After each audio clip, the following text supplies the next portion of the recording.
One of the things that the Gospel of Mark is a battle narrative between the forces of good and the forces of evil.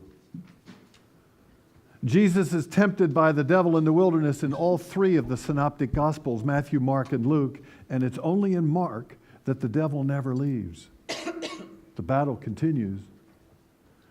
And after Jesus is baptized and calls his disciples in Mark's Gospel, the first event of his earthly ministry is an exorcism in the synagogue.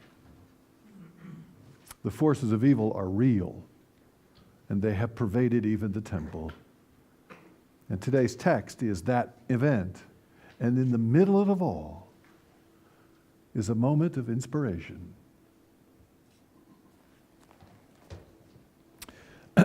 And they went into Capernaum, and immediately on the Sabbath he entered the synagogue and taught. And they were astonished at his teaching, for he taught them as one who had authority and not as the scribes. And immediately there was in the synagogue a man with an unclean spirit. And he cried out, "What have you to do with us, Jesus of Nazareth? You come to destroy us. I know who you are, the Holy One of God." But Jesus rebuked him, saying, "Shut up." That's the Helfrichian version of the Bible. The RSV is "be silent and come out of him." And the unclean spirit, convulsing him and crying with a loud voice, came out of him. And they were all amazed, so that they were questioning among themselves, saying, "What is this? A new teaching? With authority he commands even the unclean spirits, and they obey him." And at once his fame spread throughout all the surrounding region of Galilee. The gospel ends here. Please be seated.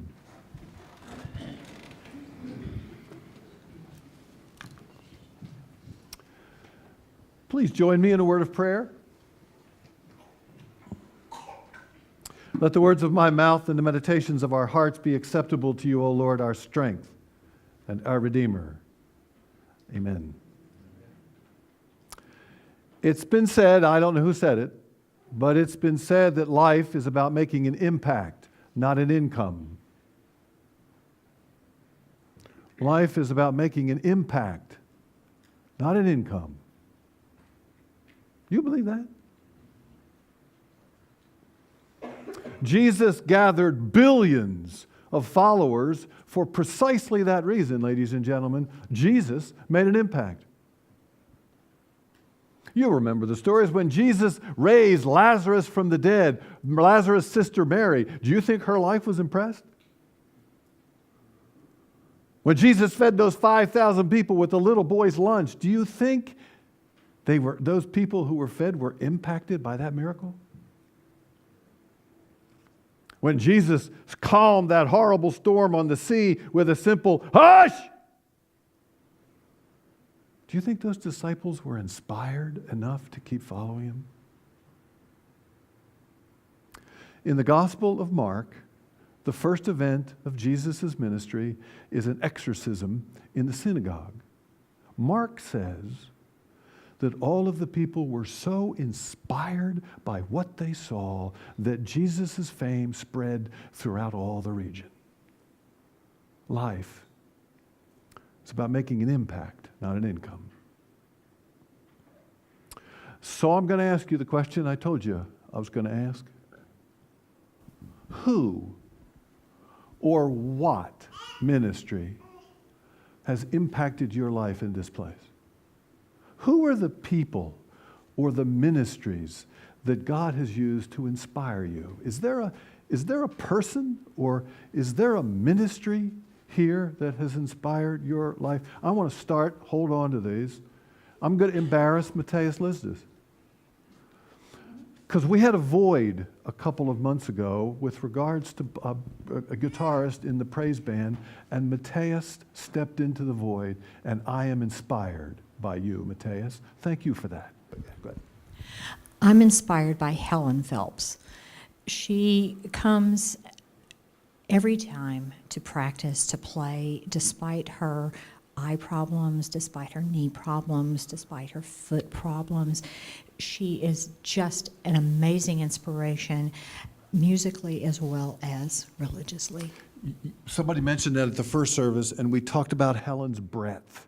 The musical breadth that she brings is just a wonderful gift. Thank you.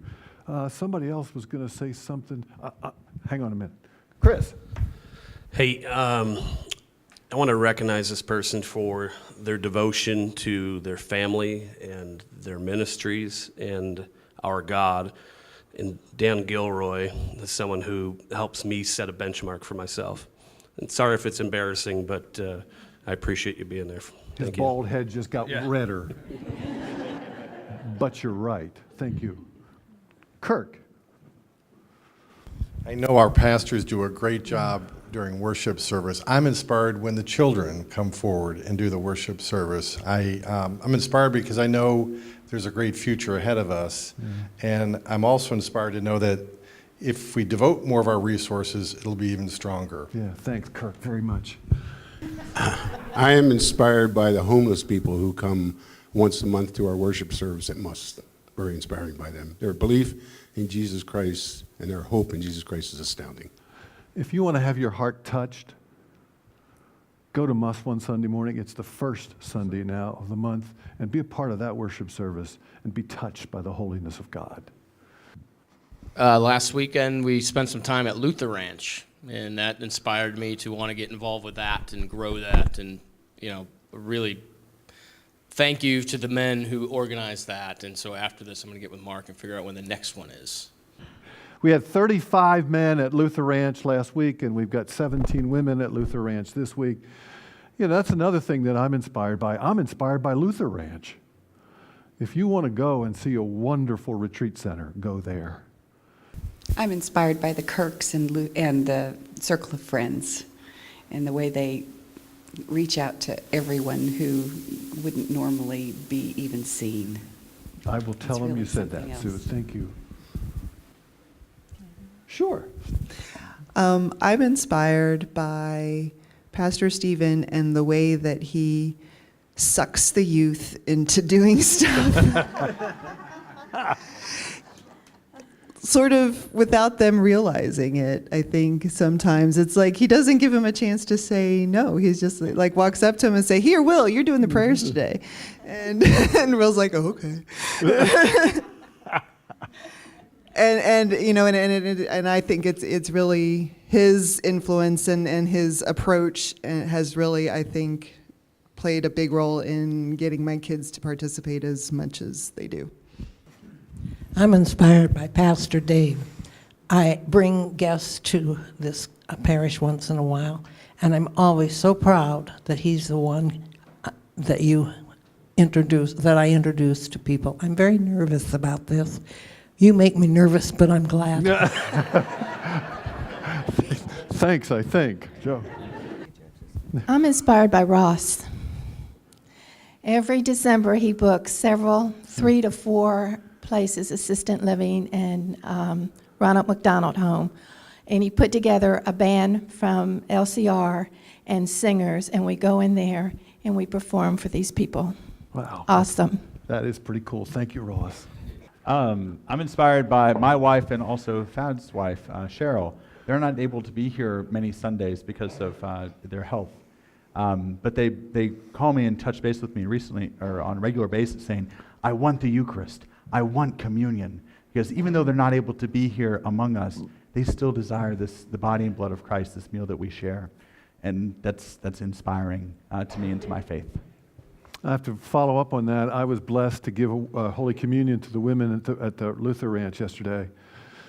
And Cheryl was there in a wheelchair, in a great deal of pain, in a great deal of uncertainty. And Thad, she thanks God every day for you. In spite of her pain, in spite of what she's going through, Cheryl Ware is there. And that's a gift. I want to thank God, and I'm inspired by Bob Wills. Quietly, unassumingly, God has given Bob a terrific gift with making things with his hands. I can't tell you the number of ways that you have blessed this congregation through that gift. Thank you for sharing it. Well, I'm inspired by the financial benevolence of this congregation. Without knowing it, this congregation has literally helped improve the lives of thousands of people in Guatemala, which would not have been done without the help of this congregation. Yeah, thank you, Bob. We've got another trip going, Stephen. March. So if anybody would like to go, we'd love to have you. Oh, Ron.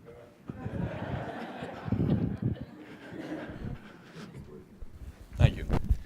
I'm inspired by John Dideker and Mike Minear. They have worked tirelessly. This congregation won't be able to realize how much they've contributed to the work that's been done at Luther Ranch. They've been involved right from the start, using their talents and their experience. And also with John and with Betty and all the others that have gone down to Guatemala. And also for John for cooking the men's breakfast every single Wednesday. And I think most of all, we're inspired by our God who loves us and forgives us and is faithful to us all the time. In spite of who we are. Thank you. What a way to end. Life is about making an impact, not an income. Many of the people of this church and the ministries in this church have inspired me, and as you just heard, you. Our lives have been touched by them.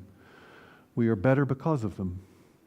And I, for one, cannot think and wouldn't want to imagine life, my life being as poor as it would be without this place, its people, and its ministries.